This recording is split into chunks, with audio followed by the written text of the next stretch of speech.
Drake and Meek Mill's feud was one of the biggest hip-hop beefs of the last few years, but the pair recently made amends, even dropping a track together. So how exactly did Drizzy and Meek go from friends to frenemies and back again? I can feel like 80 rats in my Marys. Me and Drizzy back to back is getting scary.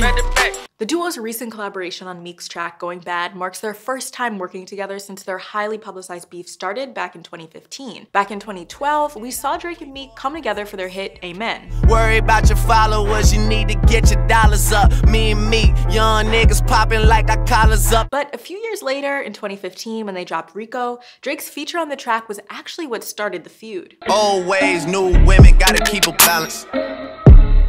The girl of your dreams to me is probably not a challenge. In July of that year, Meek took to Twitter and called out Drake for allegedly not writing his own rhymes. Based on some now deleted tweets, he said, quote, "Stop comparing me to Drake too. He don't write his own raps. That's why he ain't tweet my album, because we found out." Later, he added that he would have cut Drake's verse on Rico had he known he didn't write it himself, and he apparently thought Drake was dissing him. My man thought he was getting dissed with the line, "To me, your girl of your dream is really not a challenge," or whatever. Right. I said, bro, he's not dissing you.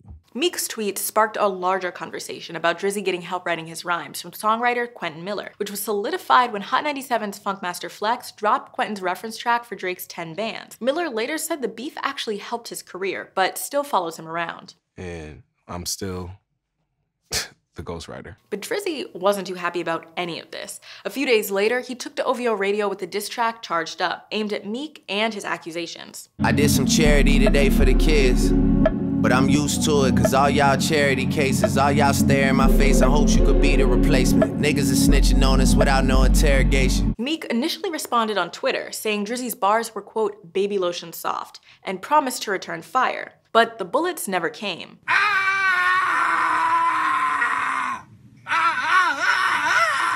Drake, however, doubled down with back-to-back. This for y'all to think that I don't write enough.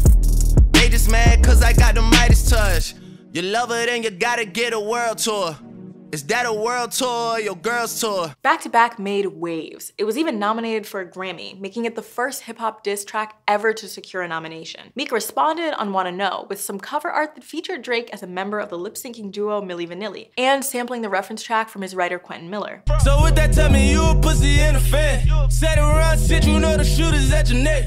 I just wanna know if you ain't right there running through the 6 shit. Tell us who the folks quit running through the 6 with. Drake originally had a response track to Meek, Locked and Loaded, called 3P, and while he performed it at OVO Fest that summer, it was never officially released. Look, man, I said, if you don't want that 3P. From there, the beef would continue for the next few years, with both artists taking subtle jabs at one another in their lyrics. I let the diss record drop, you was staying right below me, nigga. We must have played it 100 times, you was going to bed. Why would I put on a vest? I expect you to aim for the head. See an OVO chain pipe, take that shit. So dreaming wasn't enough, we had to chase that shit. You ain't right it, nigga, we caught you. Can't erase that shit. And you claiming you hoes now? Why you stake that shit? And at their shows. Out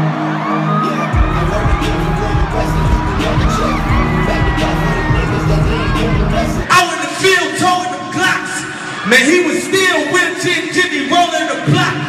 Finally, after years of back and forth, in September 2018, Drake brought Meek on stage at a show in Boston to perform Dreams and Nightmares, and publicly squashed their beef. It was exciting. Me and him actually been in contact probably for like a year before. He had a tour going on. If it would have been my tour, I would have tried to plan it the same way. In early December, Meek even freestyled over Back-to-Back for Funk Flex on Hot 97. I always wanted a piece of this. I felt like you got over on me on this. I had to get my shit, pop my shit. Fans of both rappers are hyped to see them reunite on Going Bad, which has seen a huge spike in Genius page views and the Genius song chart since the November 2018 release of Meek Mill's Championships. And now that the beef is over, who knows what heat we could be getting next. I've been having my way out here, yeah, no, that's facts. You ain't living that shit you said, yeah, we know that's cat. You ain't got that ass in when you see me, no, I'm straight. DTOVO, we back again, we going back. I'm Tia with Genius News, bringing you the meaning and the knowledge behind the music.